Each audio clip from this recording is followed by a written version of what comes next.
Ayan, at dahil sa kagugulay ko ay wala na pala kaming bigas dito sa bahay. Napakamahal pala ng bigas ngayon kapag bibili ka sa tindahan. Ayan nga, at mag-aalas 12 na napansin namin wala na pala kaming bigas na isasaing ngayon dito sa bahay. So dahil hindi nagluluto ng bigas at konti-konti lang yung dalawang bata ang pinagsasaing namin, hindi namin namamalayan, wala na pala kaming bigas na isasaing.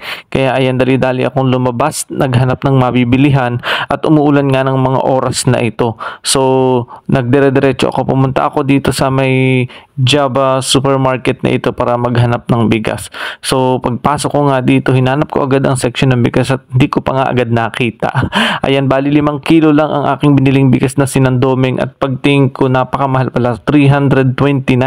Bali halos ngayon lang din kasi kami nakabili ng bigas dahil usually ay humihingi lang kami sa amin. Bali kasi minsan pag nakapunta kami ng Mauban ay humihingi ako sa aking tatay ng bigas galing sa Cagbaliti, at dahil ubos na pala, ayun, nagkambibili kami ng bigas. At syempre dahil ngayon lang nakabili, gulat na gulat. Follow for more!